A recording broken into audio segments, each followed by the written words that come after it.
Friends, welcome back to Dayal academy. आज का हमारा टॉपिक है नंबर एनालॉजी।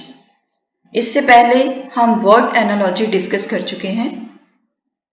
वर्ड एनालॉजी की वीडियो का लिंक डिस्क्रिप्शन बॉक्स में गिवन है, आप वहां से वीडियो जो है वो देख सकते हैं। जिन्होंने अभी तक इस चैनल को सब्सक्राइब नहीं किया है वो चैनल को सब्सक्राइब कर लें, बेल आइकन को प्रेस करें ताकि आने वाली वीडियोस की नोटिफिकेशंस आपको मिलती रहे। नंबर एनालॉजी में हमें नंबर्स का जो रिलेशन है वो आपस में क्या है वो बताना होता है। जैसे वर्ड एनालॉजी में हमें वर्ड्स का रिलेशन जो है वो एस्टेब्लिश करना होता है। एनालॉजी का मीनिंग ही सिमिलैरिटीज है, तो जो सिमिलैरिटीज फर्स्ट टू नंबर्स में है वही हमें लास्ट के टू नंबर्स में भी जो है वो सिमिलैरिटीज बतानी होती हैं और उस रिलेशन को एस्टेब्लिश करना होता है। तो आइए वीडियो स्टार्ट करते हैं।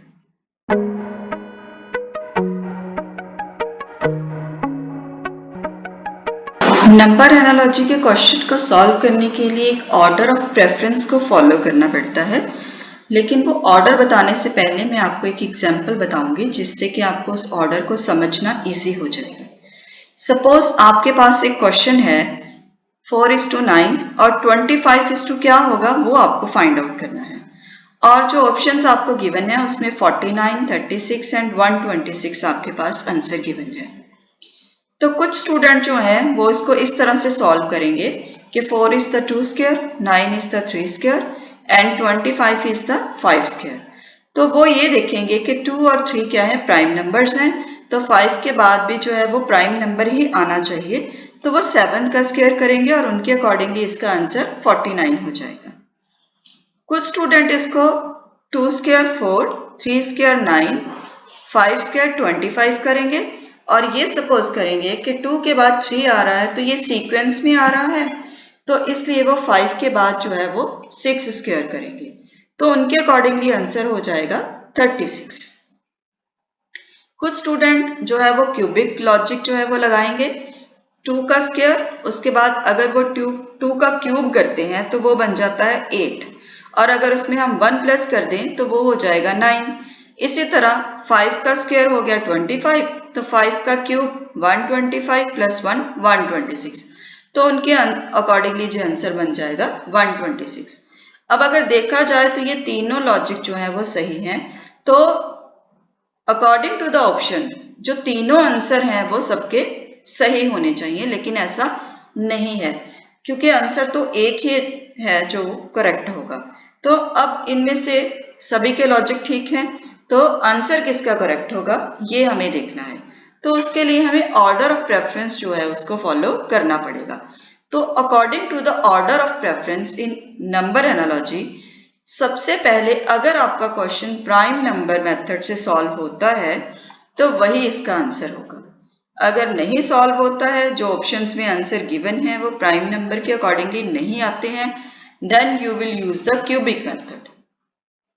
अगर वो भी आंसर नहीं गिवन है, then according to the square method. अगर स्क्वायर मेथड से भी सॉल्व नहीं हो रहा है, then multiplication and division, and the last will be the addition and the subtraction. तो यहाँ पर ये जो एग्जाम्पल है इसमें जो पहले वाला आंसर है मीन्स के 49 वो हो रहा है प्राइम नंबर मेथड से सॉल्व, तो इसका जो करेक्ट आंसर है वो होगा 49, क्योंकि अगर प्राइम नंबर मेथड यहाँ पे लग रहा है और उसका जो आंसर है वो ऑप्शन में गिवन है, तो वही आंसर इसका करेक्ट आंसर माना जाएगा। अगर ये आंसर यहाँ पे 49 नहीं होता, then you will go to the 36 और 126। तो इसमें भी सबसे पहले आप क्यूबिक मेथड को सॉल्व करेंगे, तो 126 will be the next answer. अगर ये भी आंसर यहाँ पे नहीं है, then you will use the square method, तो 36 जो है वो इसका मेथड आंसर हो जाएगा। तो यहाँ पर अगर प्राइम नंबर्स के अकॉर्डिंगली आंसर नहीं गिवन है, या सपोज करें कि यहाँ पर एक और ऑप्शन होती है और उसमें लिखा जाता नील, आपका प्राइम नंबर के अकॉर्डिंगली आंसर नहीं आया, 49 is not in the options, तो आप नील को टिक करोगे क्योंकि आपने आंसर सबसे पहले प्राइम नंबर्स के अकॉर्डिंगली ही देखना है। then you will go for the other solutions. I hope कि आपको ये चीज अच्छी तरह से समझ आ गई होगी कि नंबर एनालॉजी सॉल्व करने के लिए हमें ऑर्डर ऑफ प्रेफरेंस का ध्यान जो है वो रखना पड़ता है। तो आइए इसके कुछ और क्वेश्चंस करते हैं जिससे ये आपको और अच्छी तरह से क्लियर हो जाएगा। यहाँ पर हमारे पास क्वेश्चन नंबर 1 है 21:3 एंड 574 what, ये हमें बताना है। तो ऑप्शंस में है 23, 82, 97 एंड 113। तो यहाँ से अगर आप देखें तो 21 और 3 का क्या रिलेशन है। 21 को अगर हम 7 से डिवाइड कर दें तो 3 विल बी द आंसर। इसी तरह अगर हम 574 को भी 7 से डिवाइड कर दें तो 82 will be the answer. So this is the answer. Question number 2. 48:122. Then 168 जो है उसका रिलेशन किसके साथ बन रहा है ये हमें बताना है। तो 48 जो है वो किसी का भी स्क्वायर नहीं बनता है, यहां पर कोई प्राइम नंबर नहीं है, ना ही यहां पर कोई क्यूब का बनता है। तो इसलिए हम जो है वहां पर एक अलग मेथड यूज करेंगे। 48 जो है अगर हम 7 का स्क्वायर करें तो वो आता है 49। अगर हम उसमें से 1 माइनस कर दें तो 48 आ जाएगा। इसके बाद जो 122 है अगर हम 11 का स्क्वायर करें तो वो आता है 121। अगर हम उसमें 1 प्लस करें तो ये 122 हो जाएगा। तो यहाँ पर क्या रिलेशन बन रहा है, प्राइम नंबर्स का रिलेशन बन रहा है। 7 के बाद जो नेक्स्ट प्राइम नंबर आता है दैट इज 11। तो पहला जो नंबर है वो 7 का स्क्वायर -1 है और जो दूसरा नंबर है वो 11 का स्क्वायर +1 है। तो प्राइम नंबर्स में ही हमने एडिशन और सब्सट्रैक्शन को यूज किया है, लेकिन फर्स्ट जो प्रेफरेंस है वो किसकी है, प्राइम नंबर्स की। तो इसी तरह जो 168 है वो क्या है, 13 का स्क्वायर क्या होता है 169। तो अगर हम 1 माइनस करें तो वो आता है 168। 13 के बाद जो नेक्स्ट प्राइम नंबर है दैट इज 17। तो 17 का स्क्वायर +1 दैट इज 290।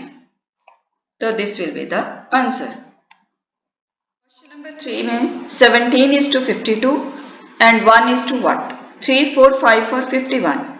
तो 17 को अगर हम 3 से मल्टीप्लाई करें, सबसे पहले हमें 17 और 52 का रिलेशन जो है वो देखना पड़ेगा। 17 को अगर हम 3 से प्लस करें तो वो आता है 51। अगर उसमें हम 1 प्लस कर दें तो आंसर विल बी 52। यही मेथड हम इसमें यूज करेंगे, यही वाला पैटर्न। 1:3 is 3। तो अगर इसमें हम 1 प्लस कर दें तो आंसर विल बी 4।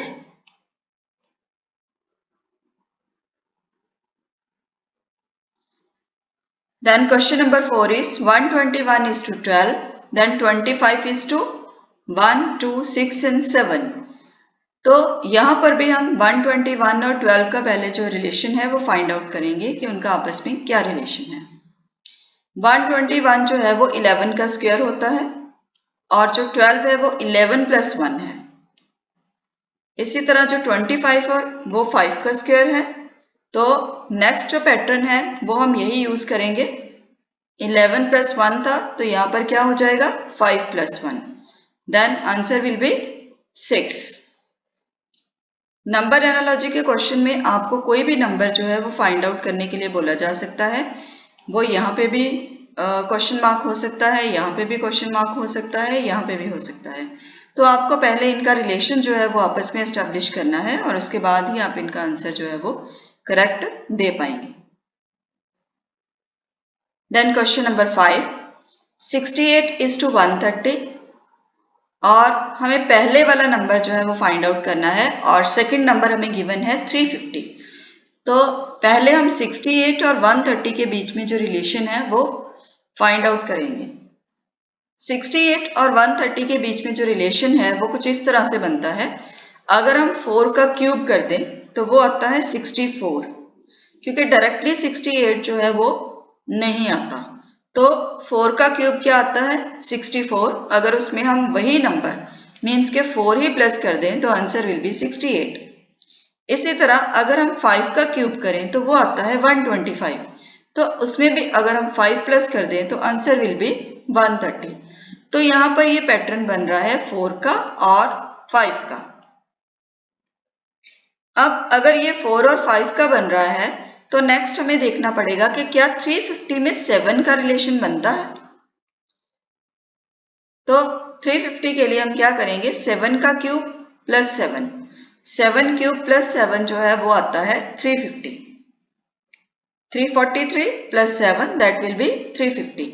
तो 4, 5 और 7, तो सेंटर में क्या आएगा 6। अगर ये 4 और 5 है तो ये 6 और 7 होगा। तो 6 का क्यूब प्लस 6 जो है वो क्या हो जाएगा 216 plus 6, the answer will B 222, 222।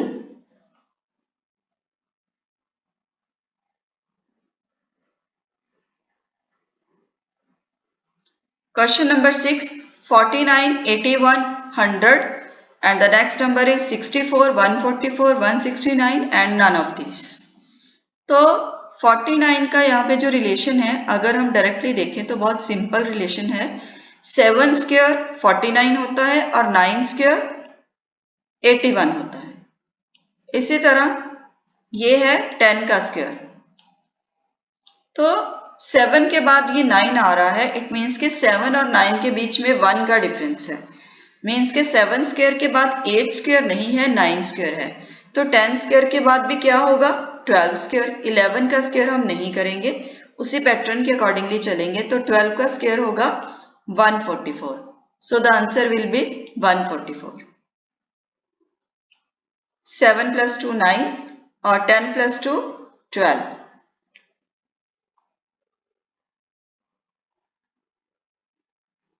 Then question number 7. Question number 7 में 149 is to 238 और 159 is to 169, 248, 261, 268। तो हमें इनका रिलेशन जो है वो आपस में बताना है। 149 जो है वो 238 से कैसे रिलेटेड है।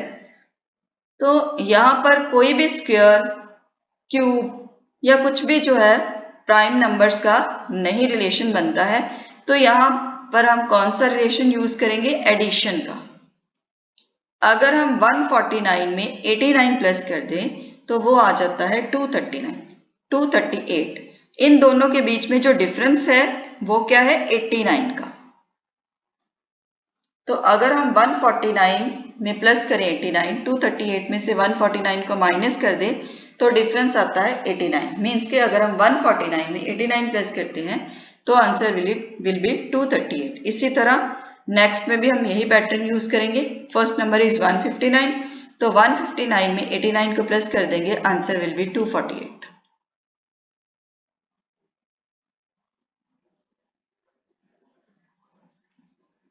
Question number 8। क्वेश्चन नंबर 8 में जो रिलेशन है वो है 16 और 56 का। इसी तरह हमें 32 के आगे वाला जो नंबर है वो फाइंड आउट करना है। 96, 112, 118, 128। तो पहले हमें 16 और 56 का आपस में रिलेशन जो है वो देखना पड़ेगा। 16 जो है वो 4 का स्क्वायर भी हो सकता है, लेकिन 56 किसी का स्क्वायर नहीं बनता है। तो हमें कुछ अलग पैटर्न जो है वो यहाँ पे यूज करना पड़ेगा। 2 क्यूब इंटू 2 और 2 क्यूब इंटू 7। यहाँ आप ऐसे भी इसको देख सकते हैं, 8 into 2 is 16 and 8 into 7 is 56। तो ये 8 के टेबल में जो है वो दोनों नंबर्स आते हैं। इसी तरह जो नेक्स्ट नंबर है 32 वो भी 8 के टेबल में आता है। तो आप इस तरह से भी लिख सकते हैं इस रिलेशन को, इस तरह से भी लिख सकते हैं। फर्स्ट में क्या है 8 इंटू 2 16 एंड 8 इंटू 7 56। तो सेकेंड में क्या है 8 इंटू 4 32। तो यहाँ पर क्या है 2 का डबल हो गया है। यहाँ पर था 8 इंटू 2 और यहाँ पर क्या हो गया 8 इंटू 4। तो अगर यहाँ पर 8 इंटू 7 है तो यहाँ पर भी 7 का क्या हो जाएगा डबल। तो यहाँ पर क्या हो जाएगा 8 into 14 and the answer will B 112।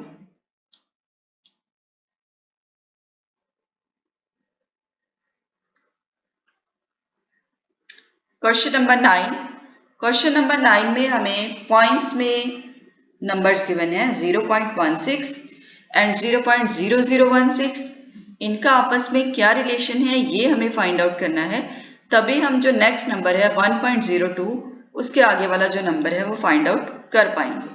तो अगर हम जो फर्स्ट नंबर है उसको 100 के साथ डिवाइड कर दें तो ये वाला नेक्स्ट नंबर जो है वो हमारे पास आ जाता है।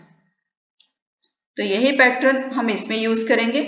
1.02 को हम 100 से डिवाइड कर देंगे तो हमारे पास जो आंसर आएगा वो होगा ऑप्शन ए।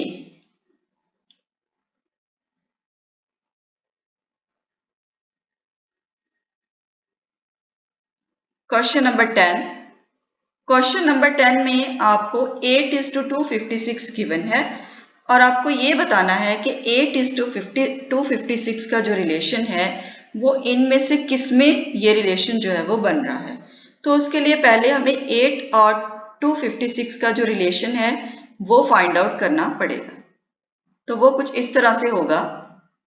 अगर हम 8 का क्यूब करते हैं तो वो आता है 512 और अगर हम उस 512 को 2 के साथ डिवाइड कर देते हैं तो आंसर विल बी 256। अब हमें ये देखना है कि ये रिलेशन इन चारों में से किस में बनता है। अगर हम फर्स्ट में देखते हैं तो 7 का क्यूब ही 343 आ जाता है, तो डिवाइड बाय 2 जो है वो नहीं हो सकता, तो यहाँ पर ये रिलेशन कंप्लीट नहीं होता।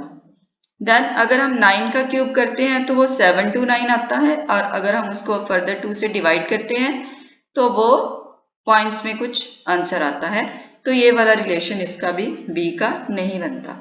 सी में अगर हम 10 का क्यूब करते हैं तो वो आता है 1000 और अगर हम 2 से डिवाइड करें तो वो 500 आ जाता है। So C will be the correct answer, क्योंकि इसका रिलेशन और जो हमें ऊपर नंबर गिवन है क्वेश्चन में उसका सेम रिलेशन आपस में बन रहा है। Question number 11 given set 2, 14, 16। ये क्वेश्चन पहले 10 क्वेश्चन से थोड़ा डिफरेंट है। इसमें आपको एक सेट गिवन है 2, 14, 16। इट मीन्स के इन तीनों नंबर्स का आपस में कोई रिलेशन बनता है और जो रिलेशन इन तीनों का आपस में है वही इन 4 में से किसी का होना चाहिए और वही इसका आंसर होगा। तो पहले हम इसका जो रिलेशन है वो फाइंड आउट करते हैं।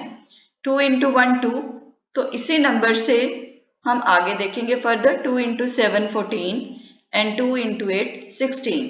तो इट मीन्स कि अगर हम 2 को 7 से करेंगे तो नेक्स्ट नंबर आएगा, 2 को 8 से करेंगे तो 16 आएगा। इसी तरह का रिलेशन जो है वो हमें इन सब में से फाइंड आउट करना है।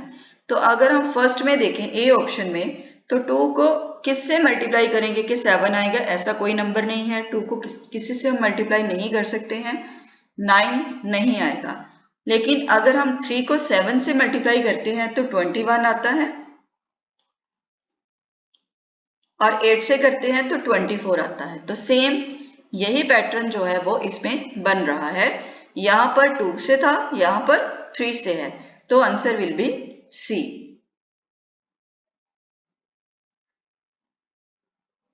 Question number 12। क्वेश्चन नंबर 12 में गिवन सेट है 9, 15 एंड 21 का और इसी के अकॉर्डिंगली हमें जो है वो 4 ऑप्शंस में से बताना है। इस क्वेश्चन को मैंने दो तरह से सॉल्व किया है। आप दोनों में से कोई भी जो मेथड है वो अप्लाई कर सकते हैं, दोनों से ही इसका जो आंसर है वो हमें मिल जाता है। पहला जो मेथड है उससे मैंने इनका जो रिलेशन फाइंड आउट किया है वो ये है कि अगर हम फर्स्ट नंबर को और थर्ड नंबर को प्लस कर दें और उसकी एवरेज निकाल दें, उसको 2 से डिवाइड कर दें, तो जो मिडल नंबर है वो हमारे पास आ जाता है। 9 + 21 that is 30, divide by 2 that is 15। तो इन चारों में से अगर हम ये चीज फाइंड आउट करें तो ये रिलेशन बनता है डी में। इसमें 4 + 12 जो है वो 16 है और 16 को अगर हम 2 से डिवाइड करते हैं तो हमें मिडल नंबर जो है वो मिल जाता है। तो ये पैटर्न जो है वो फॉलो हो जाता है। दूसरा वे है, जैसे हमने 11 क्वेश्चन को सॉल्व किया था मल्टीप्लिकेशन वाला जो मेथड है उसको यूज करके। 9 जो है वो 3 × 3 है, तो 15 क्या है 3 × 5 और 21 क्या है 3 × 7। तो यहां पर 3 के मल्टीपल है, 3 × 3, 3 × 5, 3 × 7। तो इसमें क्या है 2 के मल्टीपल है, 2 × 2 in the same way then 2 into 4, यहाँ पर क्या था 3 इंटू 3, तो यहाँ पर एक कम है 2 इंटू 2 है। यहाँ पर था 3 इंटू 5, तो यहाँ पर भी एक कम है 2 इंटू 4, मीन्स के 3 के प्लेस पे 4 है, 5 के प्लेस पे 3 के प्लेस पे 2 है और 5 के प्लेस पे 4 है। इसी तरह जो नेक्स्ट है उसमें भी 3 के प्लेस पे 2 है और 7 के प्लेस पे 6 है, तो 6 2s are 12। तो ये वाला अगर आप पैटर्न भी फॉलो करें, ये वाला मेथड भी फॉलो करें, तब भी इसका आंसर जो है वो डी ही आता है। क्वेश्चन नंबर 13 को आप अल्फा न्यूमेरिकल एनालॉजी भी कह सकते हैं। इसमें हमें अल्फाबेट्स गिवन है और उनके आगे नंबर्स गिवन है, जैसे बी के आगे 16 है, तो हमें ये बताना है कि डी के बाद कौन सा नंबर होगा। तो यहाँ पर क्या है कि जो हमने अल्फा न्यूमेरिकल सीरीज की थी उसमें मैंने आपको इजोटी का रूल बताया था, तो वो रूल जो है वो यहाँ पर भी आपके बहुत काम आएगा। वो रूल देखने के लिए आप वो वीडियो जो है वो देखें, उसका डिस्क्रिप्शन बॉक्स में लिंक गिवन है, तो आपको इजोटी का जो मेथड है वो समझ आ जाएगा। तो बी जो है वो सेकंड अल्फाबेट है, तो अगर हम 2 को 4 बार मल्टीप्लाई करते हैं तो आंसर विल बी 16। इसी तरह जो डी है वो फोर्थ अल्फाबेट है, तो अगर हम 4 को भी 4 बार मल्टीप्लाई करेंगे तो आंसर विल बी 256। तो अल्फाबेटिकली ऑर्डर के अकॉर्डिंगली हम इस क्वेश्चन को सॉल्व कर लेंगे। Then question number 14, m into n is to 13 into 14, then f into r क्या होगा। तो यहाँ पर भी वही मेथड जो है वो यूज करेंगे हम। m जो है वो 13th अल्फाबेट है और n जो है वो 14th अल्फाबेट है, तो 13 into 14। देन हम f और r का देख लेंगे। f 6th अल्फाबेट है और r जो है वो 18th अल्फाबेट है, तो हमारा आंसर हो जाएगा 6 into 18 अल्फाबेटिकली ऑर्डर के अकॉर्डिंगली। Then question number 15, question number 15 में हमें गिवन है कि जो mk है, mk इज टू 169 ओवर 121, तो jh क्या होगा ये हमें फाइंड आउट करना है। तो यहां पर हम सबसे पहले देखेंगे कि जो mk है वो कौन से अल्फाबेट है। mk में m 13th है और k 11th है, तो अगर आप 13 का स्क्वायर करेंगे तो वो 169 हो जाएगा, और अगर हम 11 का स्क्वायर करेंगे तो वो 121 हो जाएगा। तो इट मीन्स कि हमें j और h के भी जो अल्फाबेटिकली उनका सीक्वेंस है वो निकाल के उसका स्क्वायर करना है, वही हमारा जो है वो आंसर होगा। j 10th प्लेस पे आता है और h 8th पे, तो 10 का स्क्वायर 100 और 8 का स्क्वायर 64, तो हमारा आंसर क्या होगा 100 ओवर 64। तो A option is the right answer. अगर आपको ये वीडियो अच्छी लगी तो प्लीज वीडियो को लाइक करें, कमेंट सेक्शन में हमें कमेंट करके बताएं कि आपको ये वीडियो कैसी लगी और आप और कैसी वीडियोस देखना चाहते हैं। Thank you very much.